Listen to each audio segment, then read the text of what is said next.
2 ans de mariage. Donc moi, je suis le fruit de 2 ans. À leur mariage, je vous jure, j'invitais mes potes. Frère, il faut venir, papa et maman vont se marier. Et puis, la majorité de mes potes me regardaient et me disaient, et puis toi alors? Mesdames et messieurs, chez moi, on n'a que 2 chambres, je vous signale, on n'a que 2 chambres. Alors papa avait décidé que tous les garçons commencent à dormir avec lui, et toutes les filles avec notre maman. Mais quand tu dors avec ton père, je te jure, c'est pas ton père, c'est ton pote de chambre. Des fois, les soirs, j'ai envie d'aller pisser, je descends de mon lit, je regarde mes babouches, je ne trouve pas, je porte les babouches de mon père et je pars avec. Des fois, je pars à l'école, je ne trouve pas ma chemise. Bon, mon pote de chambre, heureusement pour lui, il a une chemise blanche. Mais mesdames et messieurs, mon père, il fait des trucs la nuit, je vous jure. C'est énervant. De toute façon, mon père, il ronfle la nuit. Oh mon Dieu. On dirait un porc. Mon père, il fait des cauchemars. Mon père, il peut dormir sans prier et jamais se réveiller sans prier. Récemment, il a fait un cauchemar et après, il nous a dit qu'il a rêvé un chien en train de lui faire courir. Et pour ça, il a rêvé toute la maison, mesdames et messieurs. Vous savez, mon père, c'est l'homme le plus peureux du monde. Récemment, il était parti dans une fête avec ma soeur parce que j'ai une soeur. Elle s'appelle Sylvie. Et en rentrant, ils étaient tombés sur des bandits. Alors le bandit les avait arrêtés et après, l'un de ces bandits leur avait dit, je vais vous demander vos noms et les noms qui me plaira. La personne va passer. Si ton nom ne me plaît pas, je te jure, tu es mort. On avait commencé par ma soeur. Madame, c'est quoi ton nom? Je m'appelle Sylvie. Ah, tu as le nom de ma mère. Tu passes. En arrivant sur mon père, vous n'allez pas les croire, mais c'est ça ce que mon père a dit. Papa, vas-y. Je te jure, tu ne vas pas les croire.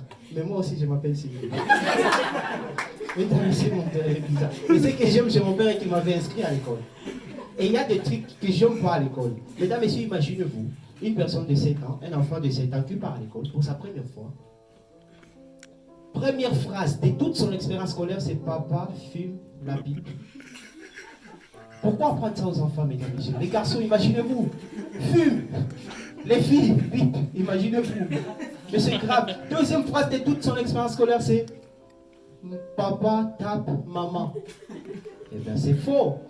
Chez moi, ce n'est pas le cas. Chez moi, c'est maman. En plus, maman ne tape pas, mais elle tabasse papa.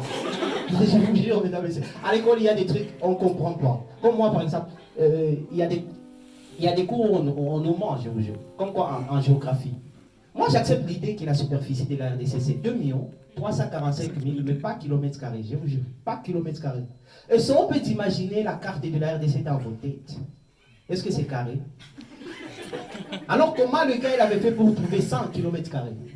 Et la personne la plus conne au monde, c'est la personne qui avait réparti les provinces de la RDC.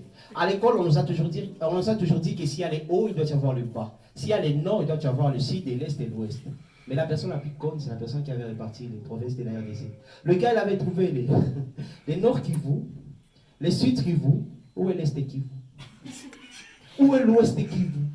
Et il continue à nous mentir en nous disant que toutes ces provinces se trouvent à l'est, pendant qu'il n'y a pas est Kivu. Le gars, il a trouvé les hauts Lomami. Où est le bas Lomami? Le gars, il a trouvé les hauts Katanga. Où est le bas Katanga? Le gars, il a trouvé le bas Dundu. Où est le haut Dundu? Et mesdames, messieurs, vous savez, Dundu, c'est un mot lingala. Vous savez ce que ça veut dire? Albinos. Imaginez-vous, bas Dundu. Mais c'est bizarre, mesdames, mais c'est comme quoi, par exemple, en mathématiques.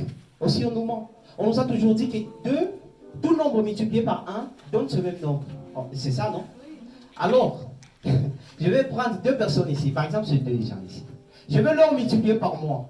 Est-ce qu'il y a un mathématicien ici qui va me prouver comment ça va rester 2? 2 fois moi. Et moi, j'irai où si ça reste 2? Je me rappelle à l'école primaire, on nous disait que 1 divisé par 10, c'était impossible. Et c'est toujours impossible à l'école primaire. Imaginez-vous si vous avez une canne à sucre d'1 mètre. Vous ne pouvez pas diviser ça à 10 personnes. C'est pas 1 divisé par 10. À l'école, on nous ment, mesdames, messieurs. Vous savez, moi aussi, comme tout le monde, il y a des cours que je réussissais et des cours que je ne réussissais pas vraiment à l'école. Parmi les cours que je réussissais à l'école, bon, je vais commencer parmi les cours que je ne réussissais pas, ok? Que je commence par quoi? Les deux. Oh mon Dieu, ça c'est une femme. Bon d'accord, je vais commencer par le cours que je ne réussissais pas vraiment à l'école. Vous savez, parmi les cours que je ne réussissais pas vraiment à l'école, il y avait l'éducation à la vie. Je vois les jeunes s'interrogent ce soir. Et il y avait le français. Mesdames et messieurs, en éducation à la vie, on étudiait. C'était un cours que nous donnait un pasteur. On avait un pasteur qui nous donnait ses cours. Imaginez-vous un pasteur qui vous donne EV. Pendant que dans d'autres écoles, ils étaient là en train d'étudier le parti du corps d'une femme, le chapitre préféré de tous les adolescents. Nous, dans notre école, avec notre professeur pasteur, imaginez-vous, il n'avait même pas honte. Un pasteur, il est là en train de monter le ventre. Les deux paires de feux, imaginez-vous un pasteur monte le feu, les mûres, l'habit, imaginez-vous, la Bible. Et ça, on étudiait toujours en chantant. Le prof, il était là. La Bible a combien de parties? Deux parties. Bon, ok, je vais jouer le prof. Et vous allez jouer les élèves. Quand je vais dire la Bible a combien de parties, vous allez répondre deux parties. Ok? Allez citer les anciens, Nouveau Testament. Ok? Allez, alléluia, alléluia. Okay.